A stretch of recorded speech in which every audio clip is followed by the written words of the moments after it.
ladies and gentlemen, we are back for another quarantine question time. My name is Swazi, and today we have got a very, very incredible event lined up for you. So you're going to need your drinks, you're going to need your snacks. So we've got about good 2 hours or so, or just under, chopping up all things when it comes to the US elections 2020. This is a huge conversation. Of course, we want you to have your say as well. So we'll kick things off in about a minute, 30 seconds or so. So grab yourselves, get comfy. We'll kick things off in less than a minute.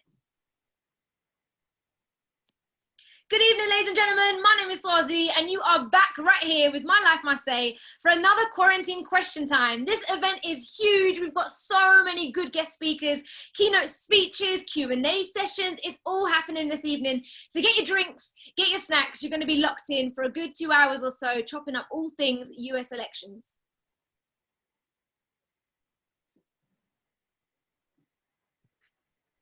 I can see the participants piling in. Let us know where you're logging in from as well. The power of Zoom really means that we can have a reach far and wide. So in the comments, you want to let us know where you're calling in from. It's always good to see where people are looking in from as well. Cool. I'm going to kick things off, I think, because we've got a good number of people piling in and we've got a lot to talk about tonight. So once again, welcome, welcome, welcome. My name is Swazi and welcome to Quarantine Question Time, a digital space for young people to receive expert advice on issues that impact young people. This event is to help educate, inform and encourage young people to gain a greater insight into the politics of the United States, including the culture, the people, and most importantly, the US to UK special relationship and shared values. My Life, My Say will be hosting these events between now and until the election on the 4th of November. So please follow us on the socials. Hit us up at My Life, My Say all over social media and be part of the conversation by using the hashtag #election2020, #election2020. We'll be following this hashtag for live questions and comments during this event. So if you want to get involved, jump on the socials and get on that hashtag. Before we kick off the event today, I would like to invite Mete Koban, MBE, the CEO of My Life, My Say, to say a few words about today's event. Thank you very much, Swazi, and thank you for your energy as always, and thank you to our panelists for joining us today.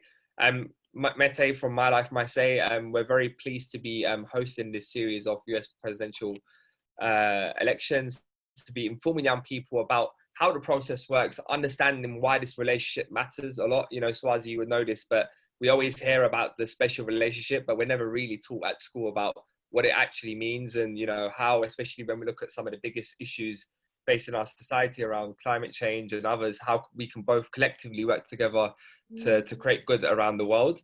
So that's why we're trying to do this project, which is really trying to inform people about how, you know, when the UK and US works together, it can actually do some great things around the world. And obviously, you know, with the election happening now, we're very sort of pleased to be working with lots of partners around the UK to make sure that we can sort of bring this to you. We're going to be bringing you so many exciting events and really exciting speakers over the next sort of couple of weeks. We've obviously put this together very quickly and on short notice on the first one, just to kick it off. And we're very grateful to our speakers for accepting and being with us. Some of them have joined from America and some from the UK. Really excited stuff. Thank you all again for tuning in, and look forward to seeing you over the next couple of weeks. Sweet. Some of us are tuning in all the way from Greece as well, Mete. So, you know, we've got everyone on the call as well. Yes, come back. Yeah. Amazing, amazing. Thank you so much for all the hard work that you do, Mete. I think it's time to introduce our very, very special guests that are lined up on my Zoom call this evening. So without further ado, we've got Mr. David Muir in the building, political strategist and former director of strategies of Gordon Brown. Hi, David. How are you? I'm good. How are you? Yeah, good, thank you. Thanks for joining us tonight. We've also got Dr. Christopher Phelps, who's just had a class, I believe, so you're right there in action. Author and American historian from the University of Nottingham. Hello, sir, how are you? Excellent, happy to be here.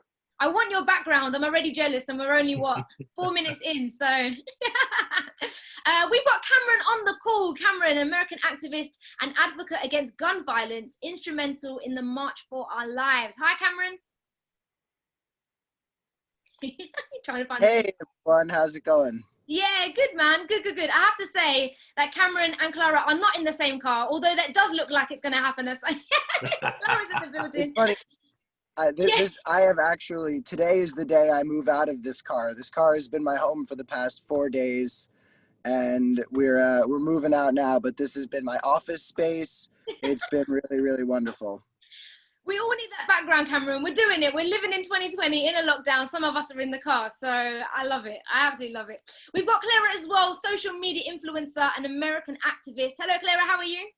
Hi, I'm great. I'm super excited.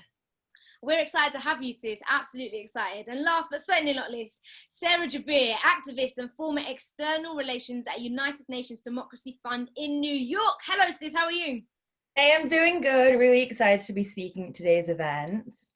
Amazing. This panel already is giving me life. So we've got to kick things off. If you've just logged in, my name is Swazi. You're watching My Life, My Say's Quarantine Question Time with a bunch of very special guests to talk all things US presidential elections 2020.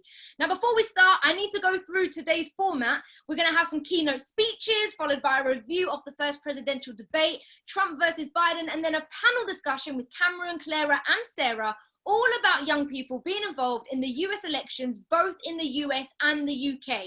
But further ado, I need to let you know this as well. I hope you're turning up my volume, add up your numbers on the speaker here, because I would like to inform you and highlight that all views expressed by participants during the event are solely those of the individual and are not endorsed by the event's sponsors. That's really important to know. So throughout the event, we want you young people to get involved in the conversation. We're always wanting young voices to be heard. And so throughout tonight, you can use the Q&A function at the bottom of your screen to fire away your questions. If you prefer not to speak and want to write your questions instead, you can type them through your question feature at the bottom, and we'll pick those up and get the panelists to answer them for you. Okie doke, so we have got our first guest speaker on the call. David Muir is the former Director of Strategy to Prime Minister Gordon Brown, and as the Prime Minister works closely with global leaders such as the US President, David will have a good understanding of politics from the UK to the US and talk to us more about it in his keynote speech as well. So David, we're so thankful to have you part of tonight. Yeah, the floor is all yours. Well, thank you. It's a pleasure to be invited to talk to you today. Like you, I've long been fascinated by US politics, and I had the privilege of seeing the UK-US special relationship up close when I worked with Gordon Brown as he dealt with Presidents Bush and Obama. Now, all elections are consequential. That's why you must always vote. But some are definitely more consequential than others, and this is one of those elections. Even before this election, President Trump was already a consequential president, as he looked set to place a third of all judges on the US Supreme Court. Over and above that, he's reframed the relationships between adversaries and allies. The US-China relationship is tense, as is the relationship with the US and the EU. The ripples from this presidency stretch far and wide, and they will spread even further if President Trump is to achieve a second term. So what are the chances of that second term? To answer that, it's best to use history as a guide. And what you will see is it's actually very hard to unseat an incumbent president. Since the Second World War, an incumbent president has only been beaten 3 times.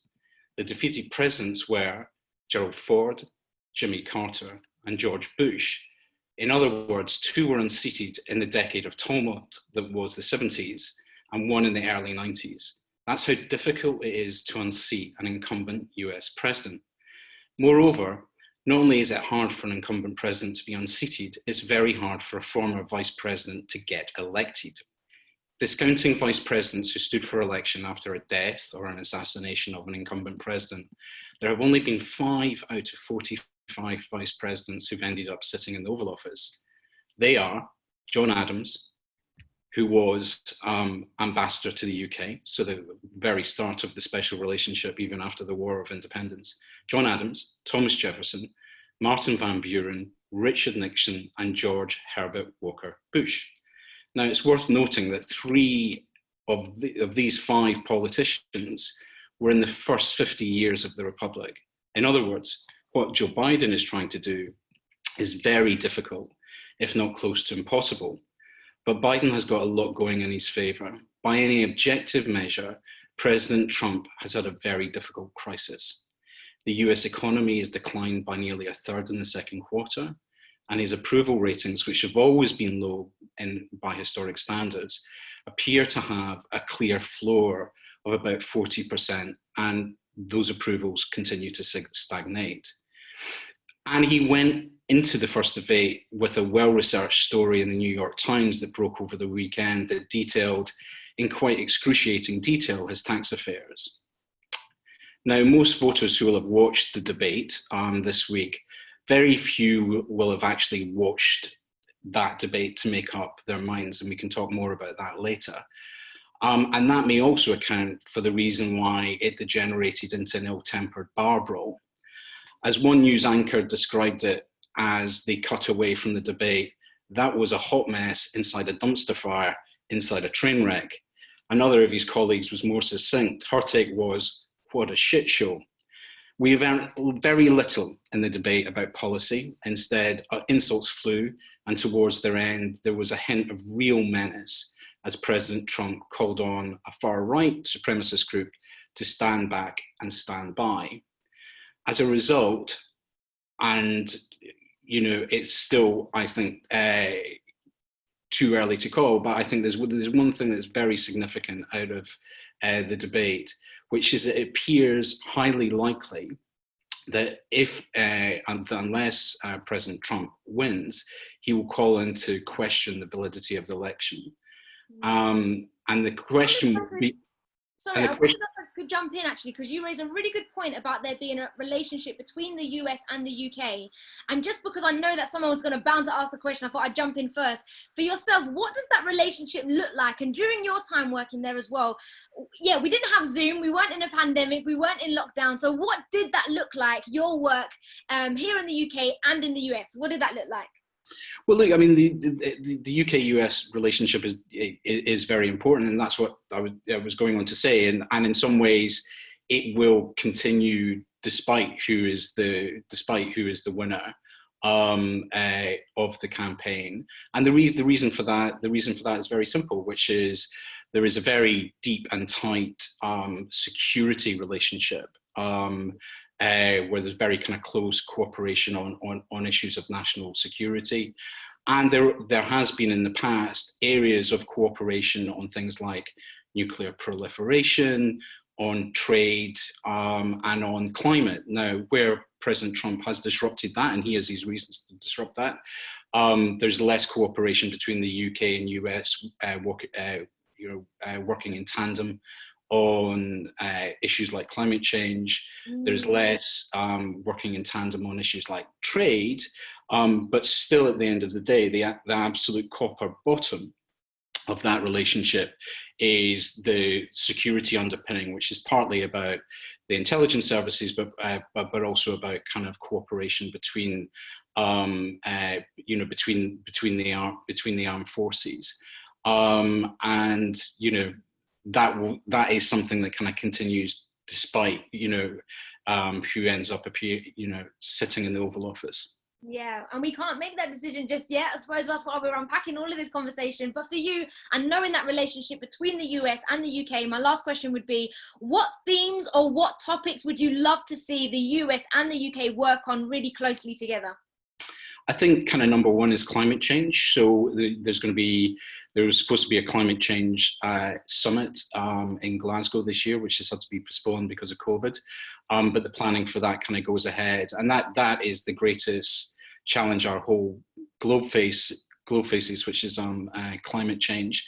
So I think that should be a kind of key underpinning.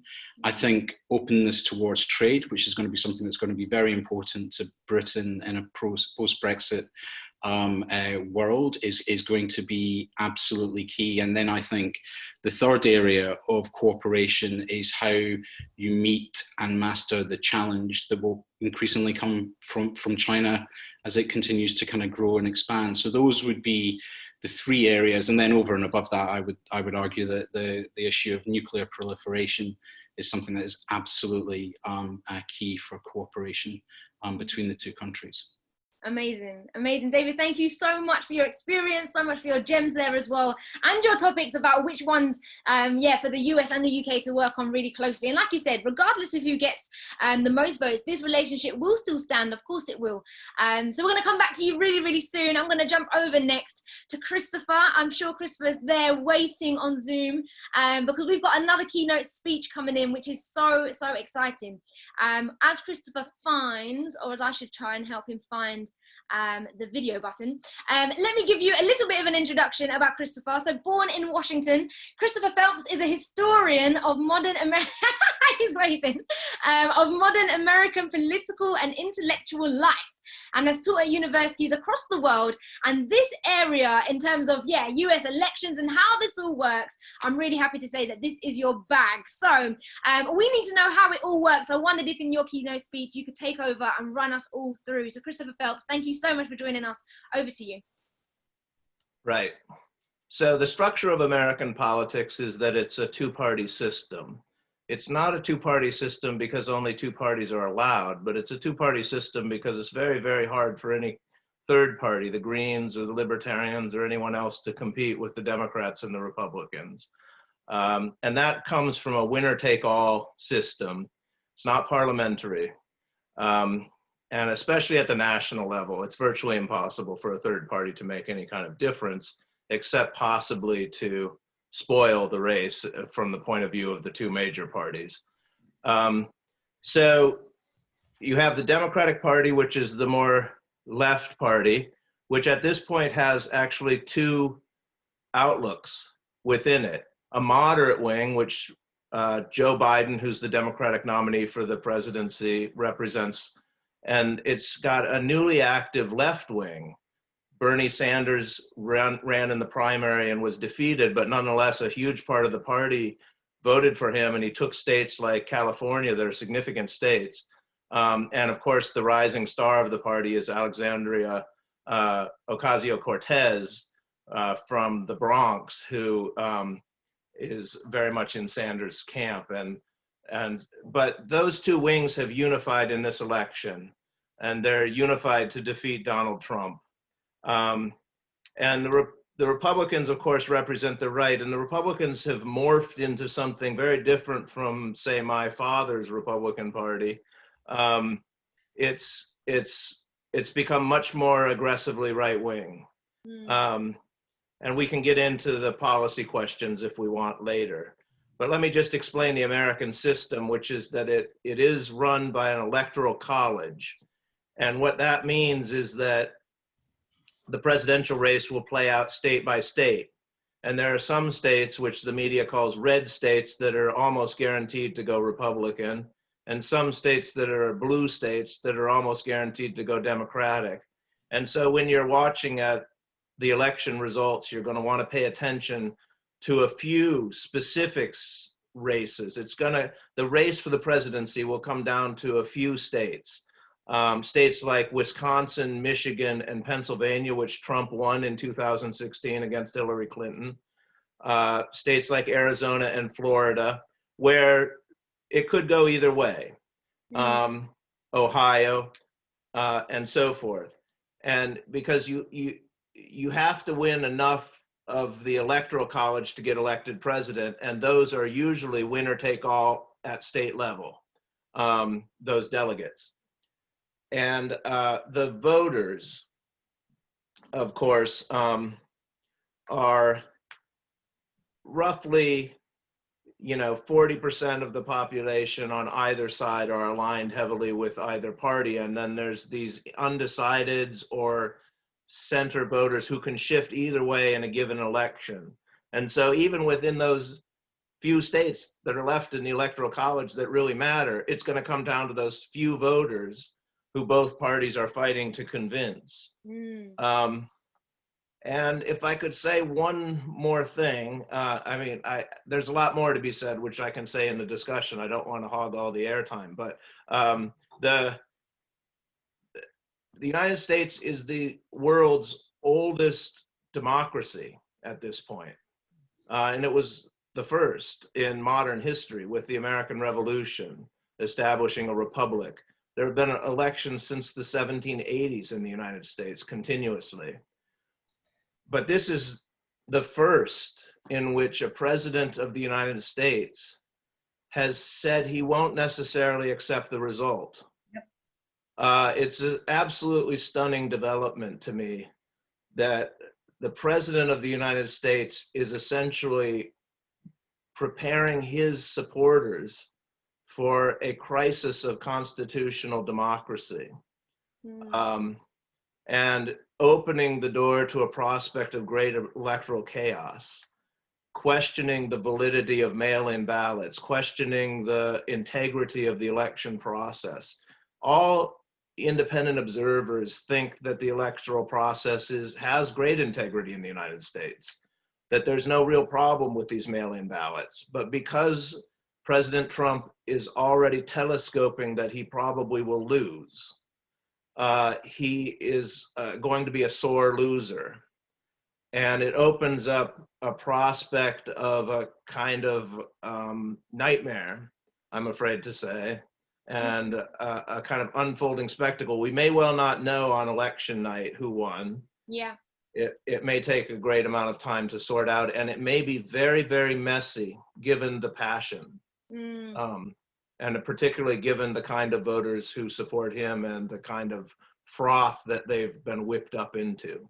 Yeah, my other question, thank you so much, you know, for someone like myself who's learning on the go, that's really, really helpful just to kind of have the overall umbrella of how things work. We're going to show a video actually to kind of some of the highlights that happened this week. But my question is, and forgive me, this may seem like a silly question, and those who are on the call, you know, I'm learning, but if the states are of different sizes, how is it fair then? How does it work? Because one state is bigger than another, and so if you vote over here and your vote thinks that you don't count because you're going to be outnumbered, and if it is a winners take all kind of vibe, then how is any of that fair? Yeah, that's a superb question. Every 10 years in the United States, there's a census. The census is meant to count every single citizen. And then based on that census, the amount of electors is altered proportionally.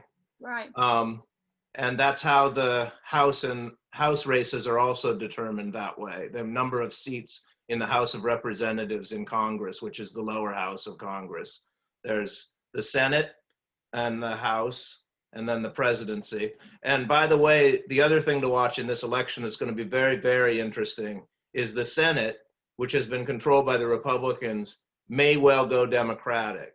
And Biden really needs the House to stay Democratic, which almost surely will, the Senate to go Democratic, and him to win the presidency in order to get anything done, because otherwise there'll be obstruction from the Republicans. Right. And my last question, since that we've got all those books in your background, where are your go-to resources? Keep us plugged. Have you got a good author or someone that you read to stay up to date with the electoral system? Who can you advise for us to go and have a look at? Oh, there's so many good writers. I'm a historian, so I do books, you know, I just love to read. That's why I got into this business. You know, the New York Times has superb journalism. There's a slight fee if you read more than a few articles are free. But I think it's worth the price of admission for sure. Yeah. Oh, amazing. Amazing. Thank you. I'm just going to bring David back on actually, just to ask about the relationship between the US and the UK, if that's okay, David, with you. Amazing, amazing. You're just on mute, but I would love to know, during your time, what was your proudest moment or a real highlight for you, or something that you achieved during your time when you were with Gordon Brown and Obama? Any sort of highlight that you had in your time there? I think, I mean, it wasn't my achievement. It was Gordon's achievement. I mean, I think by far and away the highlight was the cooperation between both countries as the UK led the G20 in April 2009 and stopped what was a global recession, terrible global recession, turning into a global depression. And, you know, that was kind of Gordon's leadership and him working with, people forget this, like President Obama had only been in post in the Oval Office for 3 months. And he was met with that crisis. So they kind of came together. They encouraged through kind of argument and persuasion other countries to kind of come into line and make sure that there was a coordinated global response. And you miss that now. There has not been a coordinated global response, to the coronavirus crisis. Each country has taken part in its own measures, and there hasn't been a substantial meeting of the G7 or the G20. So, so in terms of highlight of the special relationship, that would definitely be it, which is a prime minister and a president working very closely together. To overcome odds, and to make sure that our economies started to turn the corner, because history told us. Another example of the special relationship, history told us that wasn't inevitable. FDR, when he was elected in 1933, there was a plan to have a summit in London to have a coordinated response, and that didn't happen, and it meant that recession did become a depression, despite the best efforts of FDR at the time. Yeah, a question to you both, actually, given that we've got this term special relationship flowing, and so that I'm on the same page as you two as well. I'm going to come back to you, David, and let Christopher answer first. But when we talk about special relationship, can you break that down? What does that mean for the average young person wanting to wrap their head around that term, special relationship? Well, as one old hand diplomat said to me, and I'll not reveal his name, he said, "It's so special, only one of them knows about it." I mean, basically, the special relationship comes down to a number of different things. So, number one is you have a kind of common history. The second part of it is a common language, as Winston Churchill once said. We're two nations divided by a common language. So those cultural aspects are important, but over time, that is, that changes as, America has become a much more multicultural and not necessarily an Anglo-Saxon country. Then what takes it beyond culture are institutional relationships. So there's very, very strong cooperation between the UK military and the US military in terms of training, experience. They swap between kind of war colleges. They operate together, so there's a very kind of strong underpinning there. The other underpinning is in the secret intelligence services. So the CIA work closely with MI6, GCHQ, which is signals intelligence in the UK. It works very closely with the NSA in order to keep our country safe from external threat. And so there's very kind of good cooperation there. And then until recently, there had been very strong cooperation on multilateral institutions like G7 and G20, on issues like climate change, on issues like stopping Iran getting a bomb. It's very close cooperation between the UK and the US. However, under President Trump, and I'm not making a value judgment here, it's an observation of the fact, is he has pulled out of that type of cooperation that took place between the countries on Iran, on climate change, and on some of those elements, and that will only continue. And in a way, you could turn around and say, rightly, because he has a mandate to it. I think you're likely to see less cooperation, going forward, because he will have had a mandate to do that. I think if you have a President Biden, I think you'll have much more investment in those areas of cooperation. The one question mark, and I will wrap up now, I'm talking too much. The one question mark is, President Biden is very close to Barack Obama, and Boris Johnson wrote some deeply disobliging commentary about Barack Obama, and I do wonder whether that will have an impact on the personal relationship. If that will affect, absolutely. David, thank you so much. And just last comment really coming in from Christopher before we go to this video. I spoke to David about this special relationship on what do you hope that the US and the UK will continue to work closely on. David said climate change and security and trade. But just jumping over to you with history behind you there, I wondered what your answers would be with this special relationship. What topics or what things would you love to see the US and the UK continually to work strong on? Yeah, well, you should understand the United States was born out of a revolution to free itself from British rule. And there's a certain part of the American public that still holds to that in some way. But I mean, I don't disagree with anything David said. There are all those mutual ties, and especially in the 20th century with the two world wars, I think,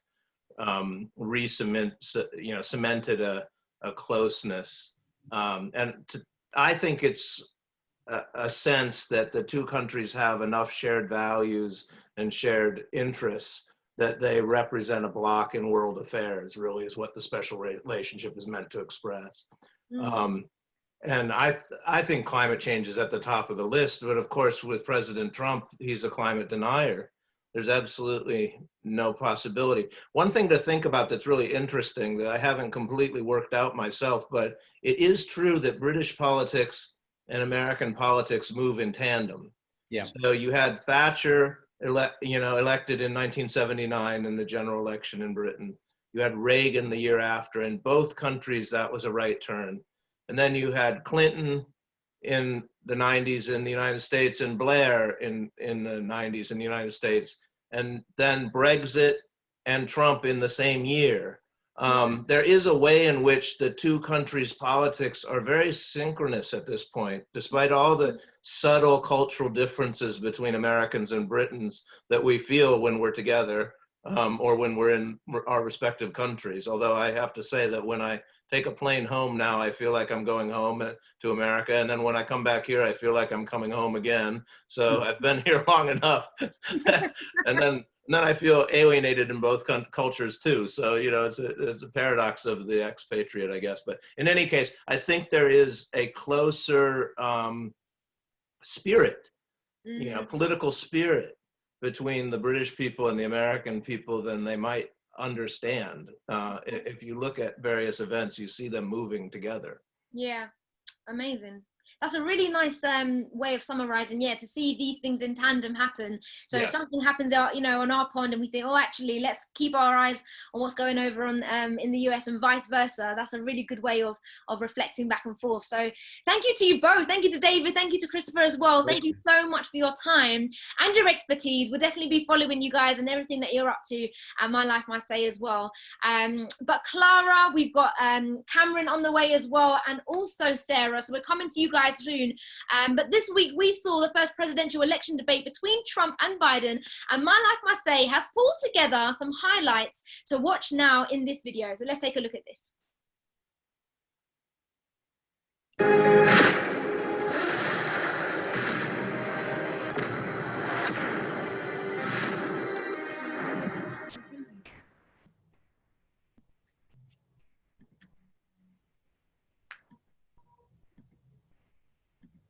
Elections have consequences.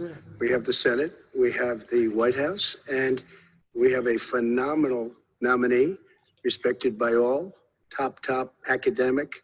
The American people have a right to have a say in who the Supreme Court nominee is. And that say occurs when they vote for United States senators and when they vote for the President of the United States. What's at stake here is the President's made it clear he wants to get rid of the Affordable Care Act. Over the last 4 years, you have promised to repeal and replace Obamacare, but you have never in these 4 years come up with a plan, a comprehensive plan to replace Obamacare. Of course I have. Well, I got rid of the individual mandate. I'm going to give you an opportunity. I got rid of the individual mandate, which was a big chunk of Obamacare. That is absolutely a big thing. That was the worst part of Obamacare. Biden wanted to allow people to have private insurance still. They can, they do, they will under my proposal. It's not what you said, But and it's not what your party has said. That is simply Your party a lie. doesn't say it. Your party wants to go socialist medicine. My party is and me. socialist right healthcare. now, I am and the they're going to Democratic dominate Party. you, Joe. You know that. I am the Democratic Party right now. The platform of the Not according Democratic to Party Harris. is what I, in fact, approved of.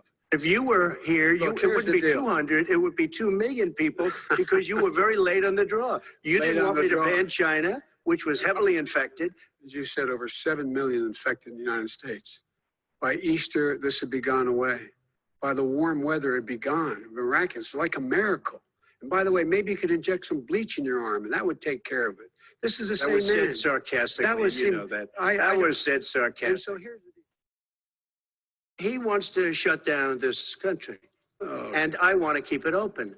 And we did a great he thing just by admitted shutting he it shut down. it down. Wait a minute, Let Joe. him Let me finish, shut sir. you down for a second, Joe, just for 1 second. Points out that my my economic plan would create 7 million more jobs than his in 4 years, number one. When the stock market goes up, that means jobs. It also means 401ks. If you got in, if you ever became president with your ideas, you want to terminate my taxes, I'll tell you what, you'll lose half of the companies that have poured in here will leave, and plenty of companies that are already here, they'll leave for other places. They will leave, and you will have a depression, the likes of which you've never seen. Look, we handed him a booming economy. He blew it. It wasn't He blew it. This is a man who, in fact, you talk about helping African Americans. 1 in 1,000 African Americans has been killed because of the coronavirus. And if he doesn't do something quickly, by the end of the year, 1 in 500 will have been killed. 1 in 500 African Americans. That our country is a horrible place. It's a racist place. And they were teaching people to hate our country. And I'm not going to allow that to happen. During the Obama-Biden administration, there was tremendous division. There was hatred. You look at Ferguson, you go to very many places. Look at Oakland. Look what happened in Oakland. Look what happened in Baltimore. Look what happened. Frankly, it was more violent than what I'm even seeing now. If I see tens of thousands of ballots being manipulated, I can't go along with that. And I'll tell you what, from a common sense, does that mean you're going to tell your people to take to the street? It means you have a fraudulent election. You're sending out 80 million ballots. They're not equipped to. These people aren't equipped to handle it, number one. Number two, they cheat.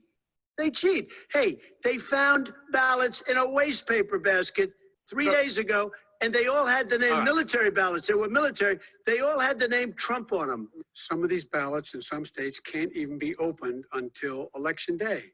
And if there's thousands of ballots, it's going to take time to do it. And by the way, our military, they've been voting by ballots since at the end of the Civil War, in effect.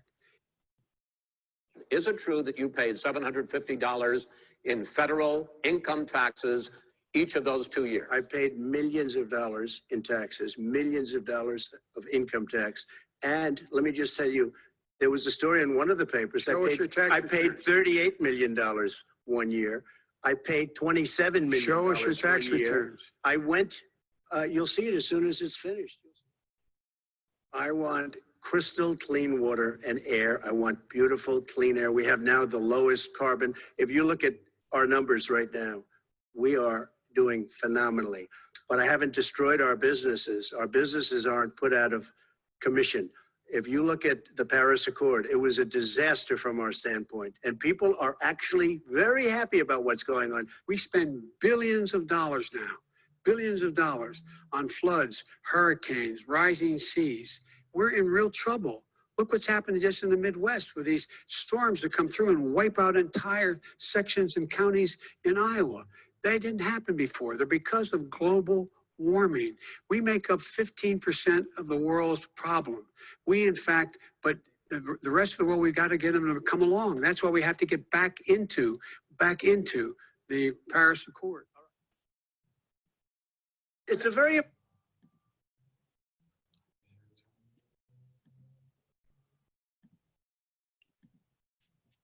amazing. Some highlights there from this week's discussion, this week's electoral debate between Trump and Biden, and that's My Life, My Say's video, just pulling together some of the highlights from the video there.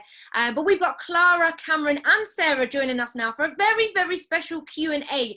If you want to see more of those highlights and you want to keep up to date with where to watch the next presidential debate, then stay on our page at My Life, My Say, and follow us all over the socials as well to keep yourself plugged with the latest news. So I'm going to welcome in some amazing guest speakers that we've got tonight on the call. We've got Sarah, Cameron, and Clara as well. Hi, guys. Hi. Hey. Good to have you. Good to have you. My first question I'm going to come in is one for everyone, but maybe Sarah, if you want to take it, really, just given your background and your experience, would love to hear from you first.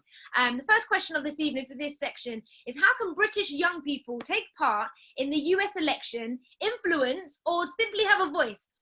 Where is your source of go-to, and how do you keep yourself updated? So I think the best way is really first to stay as informed as you can, like stay as educated as you can, stay as updated as you can. And, there can be a disconnection being, a youth in the UK. You don't have that many news channels as you would in the US. But for me personally, the best way that I stay updated is honestly through social media. Like most of my news I get is from Instagram, whether that's via CNN or New York Times. The best way to stay informed is through social media. It's the easiest. It doesn't feel like it's hard work. It's almost subconscious, where you're learning so much about what's happening in the US across the pond. And so I would, definitely recommend social media, Instagram, YouTube, Twitter, all of that. And I think a really good way that you can kind of try to, support what's happening over there is, just encourage anyone you know in the US to vote. Like anyone you know. It can be American friends, your family, anyone you know over there. And don't just like post something saying vote, but actually like hold your American friends accountable. Ask them like what their voting plans are. Like, are they going to a polling station? Are they getting an absentee ballot? When are they doing it? And then like follow up on it. Ask them, have they done it? And then make sure they tell another 5 of their friends to go and do it too. Like you need some like robust and credible kind of ways to like ensure that people are voting. And it doesn't even have to be like a partisan issue. You don't have to tell them who to vote for. Just tell them to go out and vote. Like going out there and voting and voter turnout is so important in democracy. Like the best thing for like UK youths to do right now is just encourage people to go out there and vote. Yeah. I love that. You're the friend in the WhatsApp chat. It's like, guys, have you done it yet? Like, have you told someone else to do it? You'll make sure. And you say social media. So Clara, I need to jump over to you really, given that you use your platform to speak up, and there's always that responsibility to speak up. But just hearing what Sarah said, it's so true. Social media is so at your fingertips, which is good for someone like me to think, okay, I don't know everything and I'm still learning on the go. So how important is it for you to make sure that you use your platform, and what advice would you give to someone who says, no, I don't need to use my platform, I don't have a responsibility to speak? What would you say to that person? Yeah, I mean, excellent question. I think we don't really realize the impact of apoliticism or of standing back. And I think that what we've seen is, especially since late May, early June, with like the Black Lives Matter movement, et cetera, is that there's been a transition of infographics and information and news spread via Instagram, TikTok, Twitter, et cetera. And I think that a lot of times we think that liking something or, like reading something is enough. And I understand that there are some potential downfalls to being active on social media. I think I can speak very much on that. But the reality is when speaking up about certain things and spreading information, you don't realize the impact that you could have, right? Because when people share things on their story and I watch it and other people watch it, that is informing and that is educating, and that is also guaranteeing that one Instagram post could potentially be shared to so many more people. It is using your platform of however many, if you have 1,000 followers or 500,000 followers, you're not only signaling that you support and that you are spreading information, but you are taking that accountability, because during COVID, there's so much more limits on grassroots campaigning. And so again, the media landscape is completely reshaping how information and how advocacy is allowed and enabled. And I think that a lot of people think that just reading something on like vote is enough, and not really realizing that there's more information to be shared, and it can be shared more in your group chats, in your family discussions, similar to what Sarah was saying. Yeah, it's so perfect what you guys are saying, because for young people, you think, actually, we're probably some of the quickest people who's ready to just click the like button, click the share button. How can I make sure that I'm using all of these platforms, as well as my own, to move the conversation forward? And like what Sarah's saying, hold people accountable to make sure that if there is something to sign, can you sign it? We've all done it to put that pressure on, and not just, lip service, or not just like for the sake of liking. But Cameron, I want to come over to you really, as someone who's young and definitely rocking this SpongeBob t-shirt, which I'm already jealous about. And I want to know, for you as an American activist and co-founder of Never Again, it's not just social media for you. You've gone out and really done something about the things that you're passionate about. So as an advocate for gun violence, and I suppose here in the UK, we've, tackling a lot around knife crime. Just a bit about your story. What really pushed you to move from just sharing something to getting up and doing something yourself?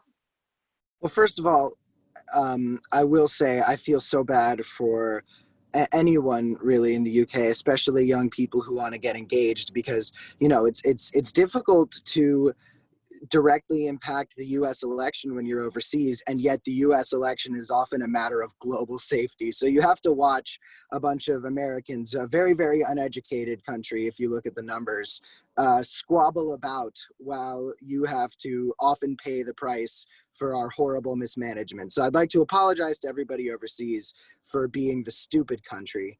But what I will say is, in regards to getting involved beyond just social media, you know, activism has been changed forever by COVID. Organizers have learned how to come together online more than ever. They've been developing new ways to have a shared time and space, a synchronicity in their organizing, even apart, which is very important, because one of the biggest pitfalls of online activism, especially in this era, has been the lack of ability to feel as though you're in a shared time and space with other people. And you need that when you're organizing, because it's how you have effective communication. But again, it's changed for the better, and we've adapted, and activism is more, you know, there's so much more room for online activism, because you know, we've all been forced into this corner where we're stuck online.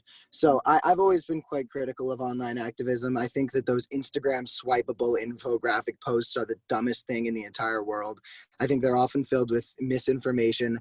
I think that people, and Clara touched on this, people will post these things and feel as though that's doing enough. And not only that, I actually looked at the metrics. Somebody showed me an average of how many people post those infographics, having swiped through the whole thing before they post it.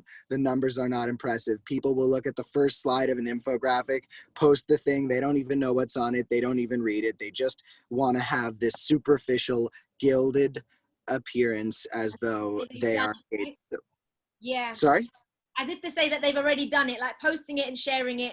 That's my part. I've played my role, and there's much more to do. You're so right. You're so right. Sarah, I want to jump to you actually, because you've got a really unique situation in that you know the UK politics and what it's like to be over here, but also what it's like to be in the US and have that political sphere and that vibe happen. So I want to know from you, sis, is there the postman still posting that ballot box that comes through your door? Do you have to go and find a polling station? How does it work over in the US? How do you vote?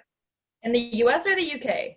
In the US. So for us UK, we're looking at you guys thinking, how does it work? So because you've now adapted, what are some of the things that you've had to switch to or change in your experience that you think, oh, this isn't like the UK at all, I'm over in the US now? Okay, I think the first thing is definitely just kind of learning about how voting even works. Like in the UK, at least for me, it's so much more simpler. Like you have your MPs, you have your constituents, and each constituency has their own MP, and you vote for that MP, and then it's first past the post here, right? Like it's pretty simple. So first, trying to navigate around the US political election system and everything is super confusing at the start. So that was a big change. I had to actually learn, like, what do senators do? What does your representative do? And then how does that work with the presidential election? Like we have so many different, we have our primaries, we have our presidential election. It's just so much more different. So that was definitely the first and like the biggest change that I had to kind of overcome to. And then I think personally for me as well, so I lived in New York City, so we're a very Democrat state, but living in New York during the BLM protests and everything, I think everything in the US across the pond is a lot more polarized and divisive than it is in the UK. You definitely have these differences here, but not as extreme as I have seen personally in the US. So that was something I had to get used to as well.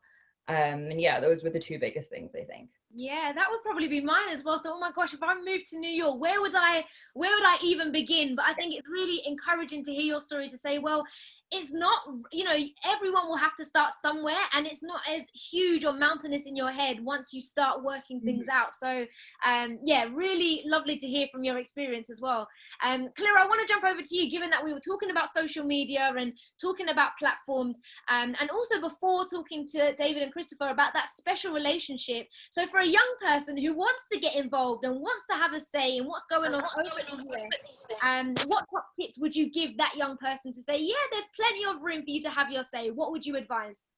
Yeah, I think that right now, similarly to what Sarah was bringing up, America has a plurality presidential system, which means that we exist predominantly in a two-party system. And what that does is when we don't have parliament and we don't have PR systems, proportional representation, it polarizes a lot of the politics, right? So we vote in terms of candidates on a lot of issues, And then it also creates this stratosphere of, well, if I'm conservative or I'm liberal, therefore I embody this in the election. And I think that what a lot of people do is they feel like if they don't agree with a politician entirely, then they shouldn't vote. And what happens is you have over half of the American population of eligible registered voters not voting. And that's not even including the individuals who don't get registered to vote, right? And I know we'll talk about this in the future or in the coming, but mail-in voting is going to make the entire voting landscape completely different, because there are now certain dates and deadlines that you have to register and request absentee ballots by, more than just, okay, I'm going to get in my car and drive to a poll, for example. And I think that there's a sea of millions of young voters who could contribute to each election who don't, who again think that sharing things on their Instagram story is enough, or think that talking about these things is enough. And even I was a freshman at Harvard when Donald Trump was elected into office. And I remember in our cafeteria area, people would have such strong opinions and were educated and were opinionated, but didn't vote, who didn't request an absentee ballot, who didn't vote or even go out into a different area in Massachusetts to vote. And I think that we see there's so many different ways that young people can be empowered. And I think that, we'll talk about this more moving forward as well, but we have so much power and capacity, and voting is our first tool in that. And I think that we really need to realize that voting is so much more than just voting for a president. It is voting on a variety of issues: women's health and reproductive rights, affordable healthcare, environmental justice, electing a candidate who can be most effectively pressured into whatever political party that you agree with. And I think that we really, try to disengage ourselves and say, I'm voting for Biden or Trump, right? And when in reality, we are uplifting the entire party that they stand for when we do go out to vote, because there's also Senate elections, there's congressional elections, there's municipal and state level elections that happen when you get out to vote. And I think that people really need to try to see the bigger impact of what their vote is beyond just supporting, one of the two candidates. Yeah, you make such a good point, and that's not even just something that is confined to the US. We've got so many young people here in the UK who just don't vote. And I suppose, Cameron, let me throw it over to you. Why do you think that is? Because you can be really passionate online, but it doesn't always transcend to you being there and voting and putting your ballot in. So for yourself, why do you think that is the case? Well, I think that, first of all, apathy is the real answer, especially with young people.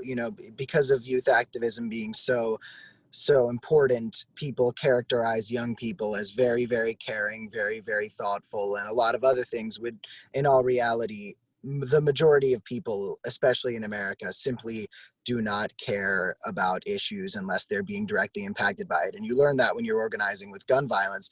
A lot of gun violence organizers and advocates will tell you they wish they had done this earlier, and they regret not getting engaged until it hit them right at home, until somebody they loved was shot, until somebody, they knew. But in regards to the greater picture and zooming out a little bit, I'd say that people don't want to vote because they think that these elections are simply between two candidates. And again, this was great points were made. Down the ballot races are where real change gets made. You can have a president in either political party, whatever you want, but the Senate and the House are where the real change is made. And that's an incredibly important thing to remember.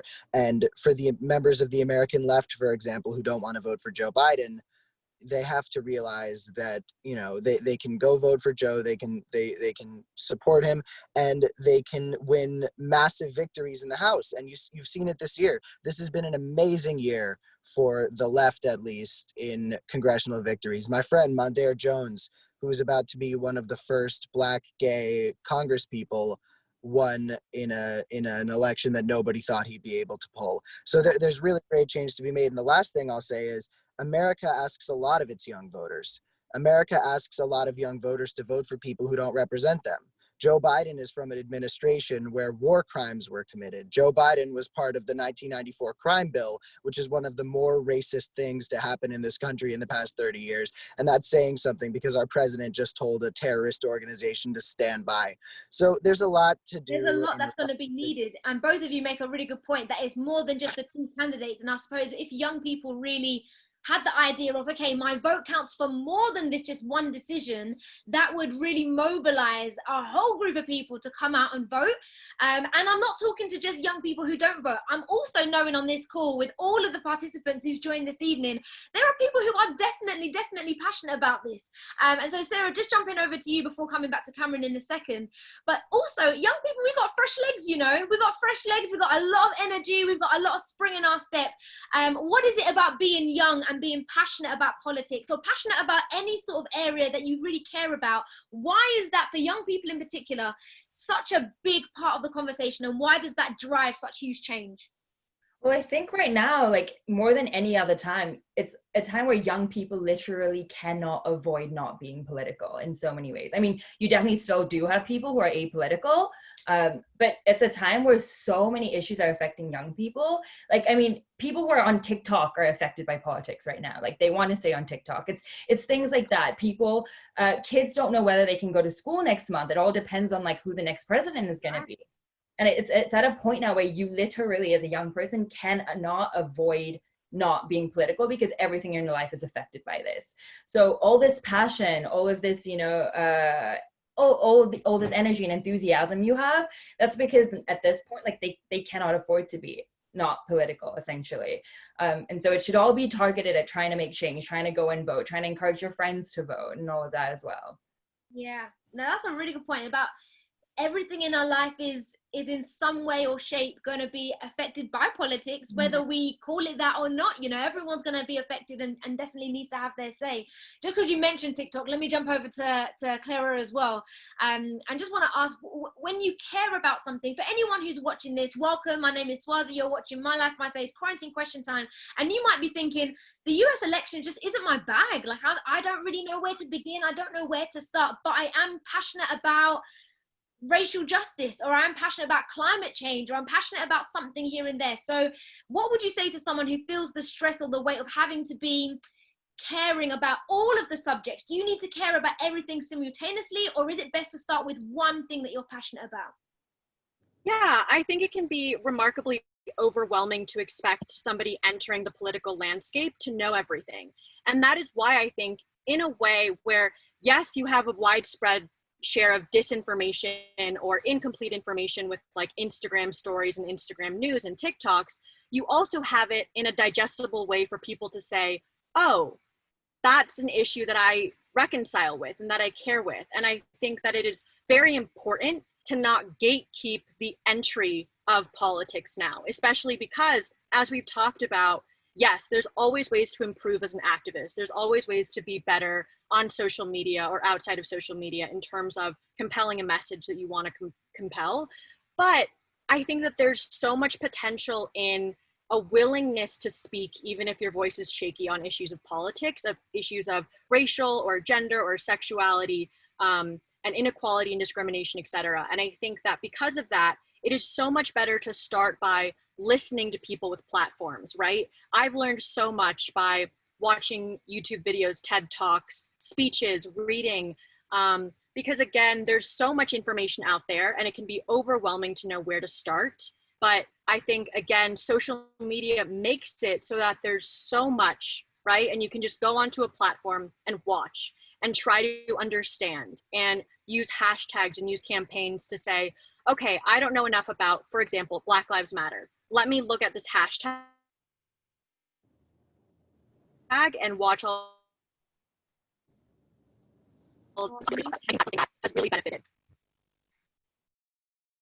I lost you towards the end, but I think what you said was look at the hashtags and go and do the research to go and get yourself up to speed with where it may be. I think that's what you may have said. Yeah, sorry. No, all good, all good. Cameron, I'm going to come back to you actually because you made a really good point. In a gas. You know, no, all good. I think she's at the gas station and the Wi-Fi may be cutting off. But Cameron, for you, because you mentioned that if there isn't someone that you can see that represents you, so if there's not young people in places of power or influence, that may affect the reason for why some young people don't go out to vote. And so for yourself, how because we've got the similar issue here in the UK as well. So any advice on how that can be changed when you don't see yourself in that position of power and that doesn't encourage you to go to vote? How can we change that then? Well, I'm not going to lie. I feel like I'm a very bizarre person to ask that question because I'm very represented in American politics, right? There's plenty of dudes who look just like this guy holding office. And I think there have been far too many. That's, you know, a lot of people I meet at events say, I can't wait for you kids to run for office one day. And I'm like, I don't need to run for office. The Cameron Kaskys of the world have had their fun being in office. And I think it's time for you know, America's representatives to look a lot more like the people. And the people are diverse. The people are from all over the place. And not everybody is someone like me who's born into a position where I can practically cakewalk into privilege and have it handed to me on a silver platter. But what I will say is, you know, in regards to representation, you have to look at it from two different perspectives. You have to look at it from the identity perspective and from the ideological perspective.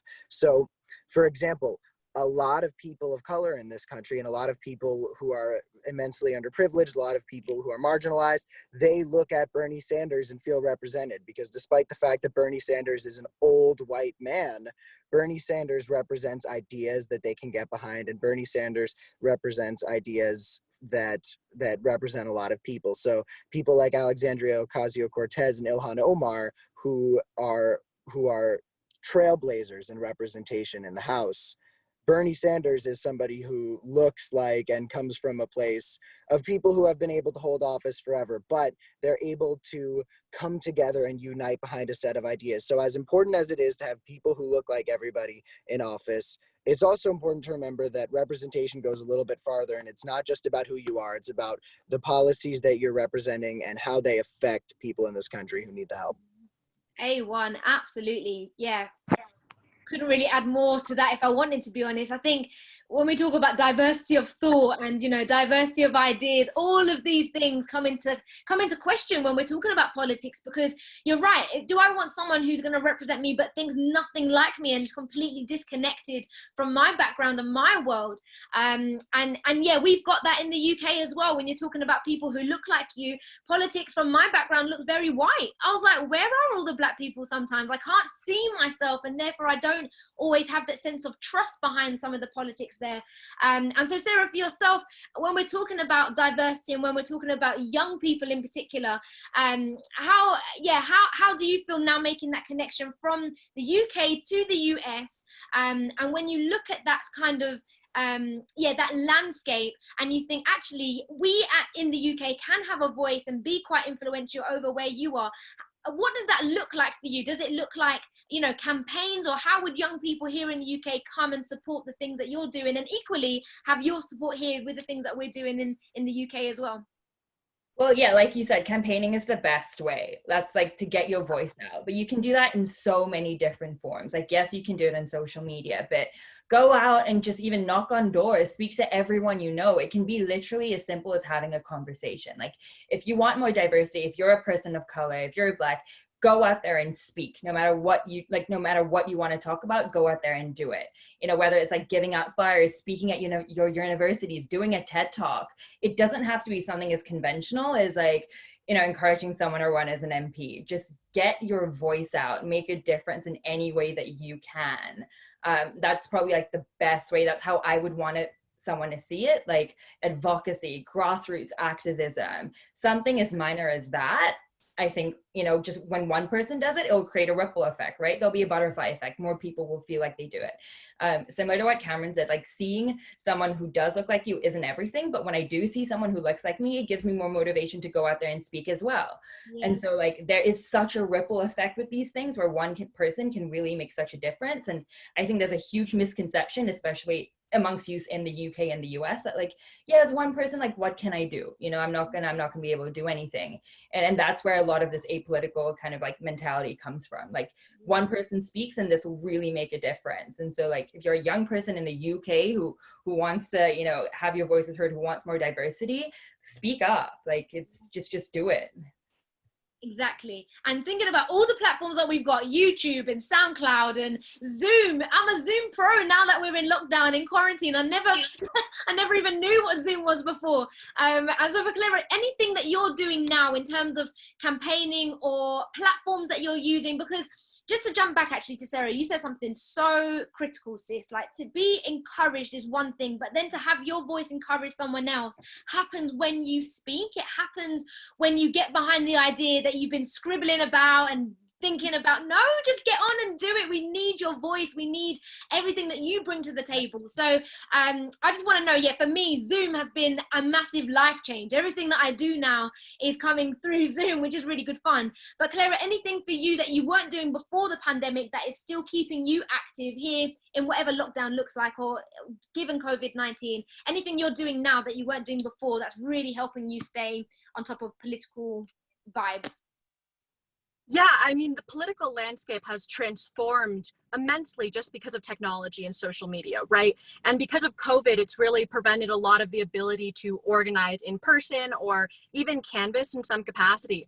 And so I think the digital share of information has, I mean, there's obviously a lot of potential dangers with that, but it's done so much for sharing information. For example, I didn't used to keep up with politics or the news beyond what I saw just on Facebook or what I made an effort to watch. But I think that now we see a shift towards basically looking on YouTube and looking on Facebook and Instagram and Google and Twitter for information and going beyond that. And I think that the extension of the reliance again on Zoom and on chats and group messages and TikTok and Twitter and Instagram has made it such that information is now a trend. And I think that that's something that is really exciting, especially as Cameron mentioned at the beginning, so much of America is uneducated, right? Like, the blatant easy way that information is manipulated or misunderstood is catastrophic to the voter population. And I think that it's been something that's been really phenomenal to see how information and news cycles and information cycles in politics has really transformed, something that I, for one, am learning so much more on a regular basis than I would have prior to COVID even, just because there's such a shift in, you have time now and therefore you don't have an excuse to not understand issues of inequality and disenfranchisement and voter suppression or get out the vote, etc. And link sharing now is so easy, like those swipe up stories, are so convenient for petitions and for, search links and for YouTube videos. And I think that that's something that I've seen a lot of people, even if it is just for a brief and fleeting moment, engaging with, which I think has done a net positive for the overall ability for people to understand politics. Yeah, and you know what, that's so true, because for a lot of people this is the entry level. This is where they're going to begin to then grow their knowledge and get really into everything. So if it's as simple as a swipe up that then leads to rabbit holes, then let it be that. Do you know what I mean? We're going to keep on with some questions soon, guys. If you've logged in, welcome to My Life My Say, quarantine question time. Keep your questions rolling in on the Q&A function. We're going to get to them real soon. Before I ask Cameron this last question, and maybe divvy it up to everyone, because before this session we were talking to Christopher and also to David about some of the things that the US and the UK have in common in terms of issues that both young people care about. And so Cameron, for you first, before I go over to the girls, we were just talking about that before, but would really love to know for you, what are some of the things that you think both young people in the UK and the US, they care about? What projects could we work on together that would see young people merge in that way? Well, that's a great question, especially since it ties to a question earlier that Sarah and Clara both did a perfect job answering, which is what can people in the UK do to help influence young people in America for the election and be a positive voice. And I think that the most important thing is collaborating on doing research and expanding on different ideas for how we can fix, you know, different global issues, specifically climate change. I have to say, if there's one takeaway you can get as a young person in the UK, it's we need to come together and focus on innovating and getting ready to combat climate change together. That's an issue that is not political. Well, it's been made political, but it's an entirely apolitical issue, and there's a lot of room for collaboration. Now, mind you, it's important to avoid climate change prevention becoming an industrial complex, the way that war became an industrial complex, and the way that in many ways activism has become an industrial complex. We need to protect climate change prevention from doing that. We need to come together and think of different ways to help save the planet in the little time we have. And the last thing I'll say that we have in common is, you know, Boris Johnson and Donald Trump definitely look similar and have a lot of the same sensibilities and look towards women and minorities in very, very similar ways. So we can all bond in the fact that we have a very similar figure kind of terrorizing us in our lives.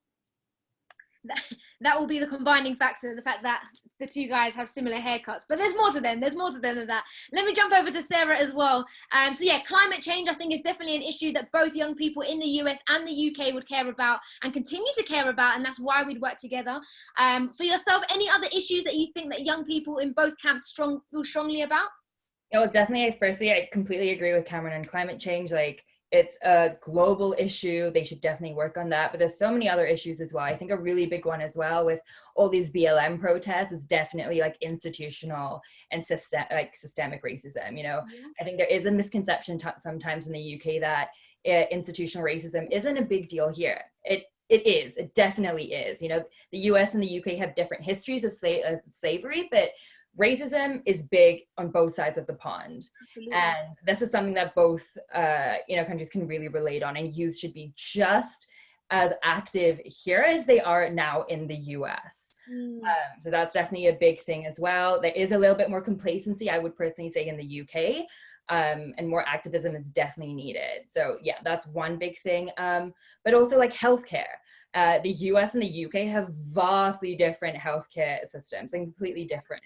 But in so many ways, they can learn from each other, and more so the US learning from the UK. Like, you know, with all the faults of the NHS, like we actually have a public healthcare system here in the UK that a lot of people can access, even though you have to wait like 3 months for an appointment. Like it is accessible, whereas we don't have this in the US. And so, you know, as there's so many youth in the UK who are, you know, very politicized in terms of the NHS, they should be as well in the US, and they should learn from how, you know, how accessible the healthcare is in here. So yeah, healthcare and the entirety of institutional and systemic racism, both countries, both issues. Definitely top of the list. And I think loads of good conversations have come since the tragic passing or murder of George Floyd, and everything that has been happening in the US has really sparked a lot of conversations here in the UK around institutional racism, and even why Black Lives Matter happen to really, it's not trend, Black Lives Matter will always matter, but for us having the conversations here, lots of Black people die in similar ways to the ways that we're seeing Black people die in the US. And so having those conversations and having so many people in the US really sparking more of the protests and seeing that happen as well has definitely influenced a lot in my work even. So just one young person in being influenced. Clara as well, we've had climate change, institutional racism, healthcare, anything else that you would like to add to the pot before I go over to the Q&A? Yeah, I mean, from an international perspective, obviously the United States stands at the top of the military and intervention, and we have a huge capacity to open up our borders for immigrants. I mean, there have been huge scandals and whistleblowing, you know, stories about what's happening to immigrants and ICE right now, you know, these human rights violations. And we see right now crises, especially in, you know, Asia and the Middle East, that we as the United States have the ability to intervene in and to provide that humanitarian support. And it's something that is so disheartening to see, you know, the lack of action and the lack of, or the tremendous complacency that the current United States administration is doing to handle it. You know, from a nonpartisan perspective, we see that this election essentially is going to decide a new Supreme Court justice, if not multiple, right? And we have a list of Supreme Court justice candidates from both Trump and Biden. And the Department of Justice and the judiciary branch, for example, are huge, huge factors that impact the judicial review and the rights process of individuals, especially minorities in America. And I think that that's something that we really need to motivate people to realize, is that a lot of the criticisms and dissatisfaction with the criminal justice system is reformable, and it obviously does appeal to a lot of corporate institutions, but these steps are taken via electing people, in a nonpartisan way, electing people who you think represent the idea of justice and equality and fairness that you are advocating for. Yeah. And so I think that that's something that's going to be really important.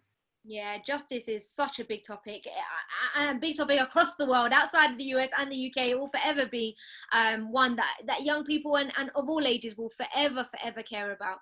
If you have a topic that you want to get involved in, let us know in the comments in the Q&A section as well. We're going to jump into the Q&A because so many of you guys have got your questions ready for our panelists. And so I'm going to open it up. I'm going to go to Jill. Shouts to Jill, locked in from Oxford right now in the UK. This is Jill's question. Outside of existing agreements, how can either the UK and US governments create any working relationship, let alone a special one, when they both have a distinct track record of a non-existent, consistent and strategic leadership? Best way for young people to be taken very seriously when policy decisions are made. I suppose, yeah, in a nutshell. Thank you, Jill, for your question here as well. What is the best way of the US and the UK coming together to create that best working relationship? So let me go to Cameron first. What I'll say is it's very, very difficult to create these lasting agreements because politics, especially in the United States, are so volatile and things change at such a drastic rate.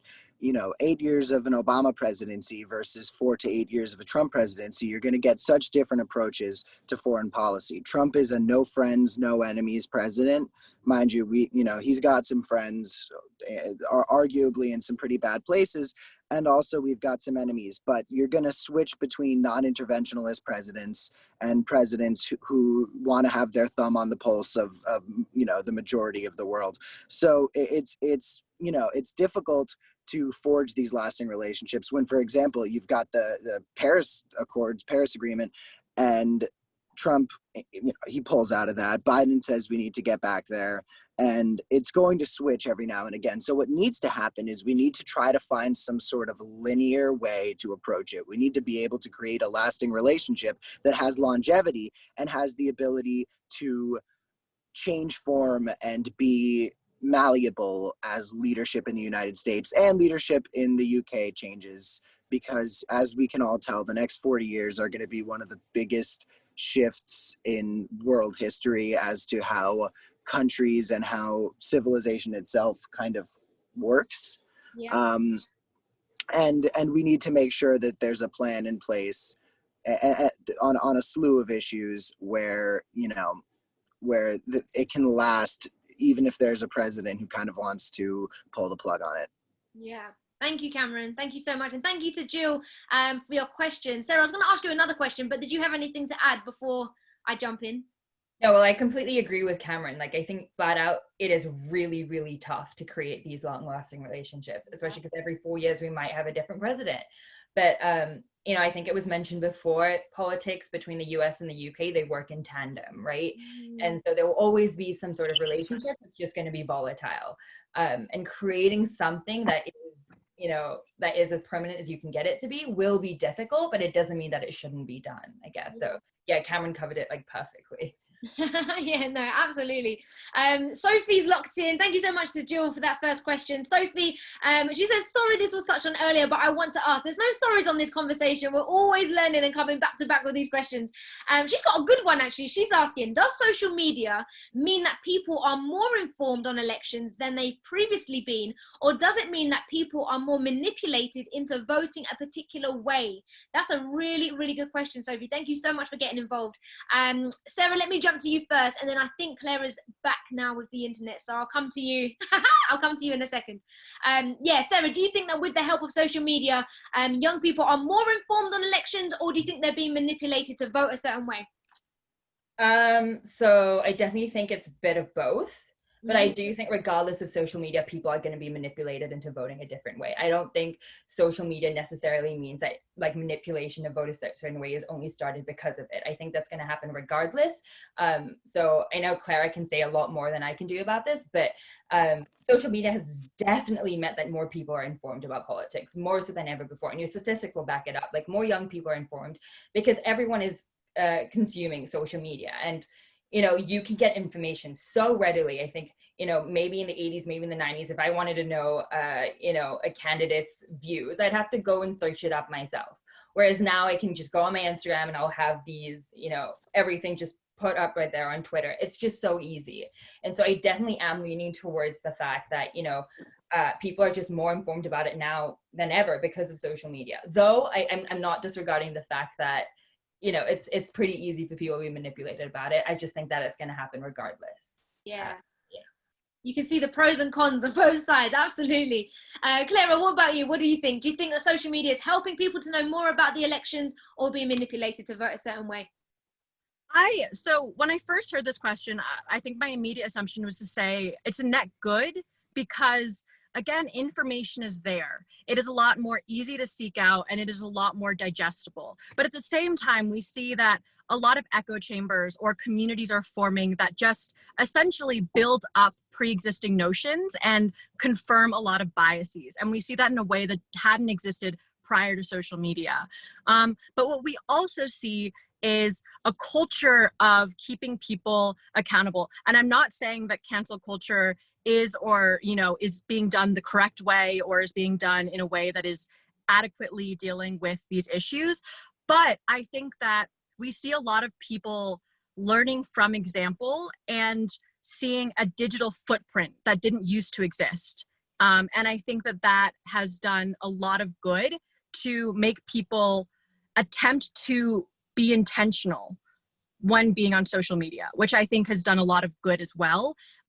Because although information is spread very quickly and very fast, it is also connected to your name. And I think that that's something that a lot of people have learned from and are continuously learning from. Yeah. That electronic footprint, boy, that social media footprint, when we look back at 2020, we'll be like, wow, there was definitely a lot, definitely a lot out there, which is good, right? Because you want to have information accessible, and you need people in the WhatsApp chat like Sarah to keep pushing you and say, have you done it yet? Have you signed? Have you voted? Go off and do it. Just looking at some of these questions, we've got a wrap real soon, but something that is coming up time and time again is that, yeah, your closing thoughts, your lasting thoughts from this conversation, and why the US elections is so important for young people here in the UK, and for young people in the UK to get involved with everything that's happening over in the US. Just closing thoughts really from everyone. Let me start with Cameron first. Well, thanks everyone for popping up. You know, in regards to asking questions about how to get engaged, you know, this is where you start, is by getting in these conversations and you know, seeking out different ways to engage. But you know, I'd say my closing thoughts are, be careful about what's going on social media. I've shared a lot of things, and quite recently too, that are fake. And I've learned, you know, hours after retweeting or sharing are nonsense, right? I retweeted something that said that Jared Kushner deleted all of his tweets after the New York Times article dropped that Trump has been dodging taxes for so long. And I said, haha, take that, Jared Kushner deleted all of his tweets. You know, that goes to show that the Trump regime is falling, when in all reality, Jared Kushner had never tweeted. So I shared it. Several celebrities that I follow, comedians, actors, people that I look up to, they shared it. And then, you know, I took it down because I learned it was fake. I don't know if everybody else did, but it's not just the far right or the far left that is sharing misinformation. It's everybody who is jumping at a lead like it is something that will change the world if you retweet it this very second without looking into it. And look, Clara and Sarah, again, are very right in that it is a net positive that people are able to access information easier than ever. But that does not mean we can get too comfortable. It doesn't mean we can lean on it, and everybody has to do their part. And you know what, you also, and I haven't said a thing about this yet, but this is something I always like to say. It's important to make sure that you're... Cameron, just for sake of time, but go on, give it to us. Yeah, sure. I have suffered a lot in the mental health department getting involved with youth activism. I have come to the point of near suicide. I have come to a point where I threw myself into a cause and was never able to take a second to check on myself. So for anyone getting engaged, I have to say, make sure that you are checking in on yourself, make sure you're taking care, because if you fall by the wayside because of the work you're doing, the world is losing somebody important. Yeah, and we need you, Cameron. We need you absolutely. So thank you thank you so much for that reminder. Such an important reminder, because politics can be heavy. These conversations can be heavy for your head top. So make sure you're in good community with people. Make sure you're looking after yourself along the journey as well.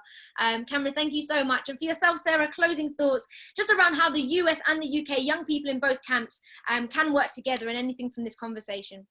So yeah, Cameron said it perfectly as well. For me personally, to just be more engaged, honestly, as easy as it sounds, just speak up. Like whatever you're doing, speak up. At the same time, of course, take care of your mental health.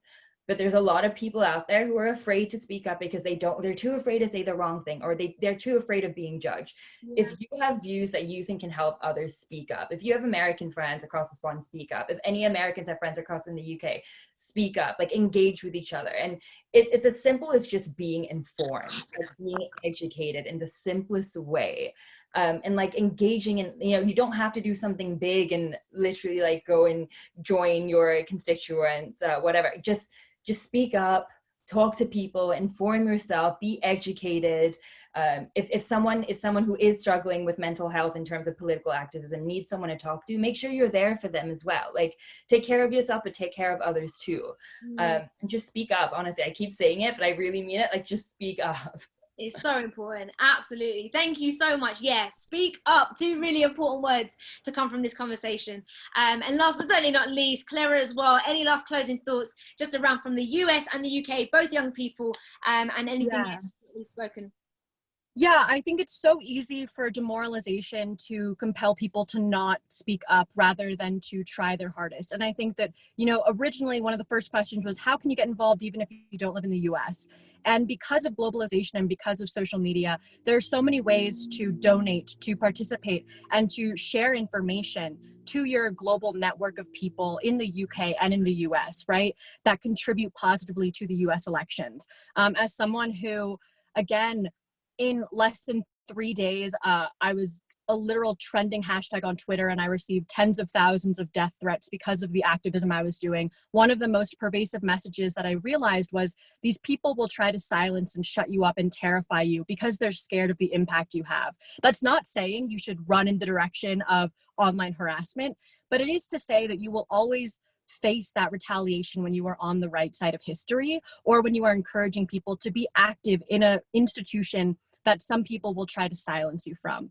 And I think that a big takeaway from all of this, from all that we're saying, is to the best capacity that you have within your limits and boundaries of mental health, push yourself to be more involved and to be more educated, and to accept the responsibility that you do have in participating and, saying what you have to say. I think can be a really magnificent thing in empowering future generations to pave an entire future that may have been destructed or overlooked by the generation before them. Yeah, this generation, us young people, I definitely think we've got extra juice going, extra spray in our steps to keep this conversation moving and pushing change forward. Lasting change is what we want to see. Guys, thank you so much to Sarah, to Cameron, to Clara as well. Again, all views expressed by participants during the event are solely those of the individual and not endorsed by the event sponsors. We want to say thank you to our special guests, to all our panels. This is hosted by My Life, My Say. My name is Swazi. We're going to be covering all things when it comes to the US presidential elections 2020. So make sure you follow us on the socials at My Life, My Say to stay up to date with more events and all the information. But that's it from us tonight. Thank you so much. Good night. Bye. Bye. Bye. Bye, everyone.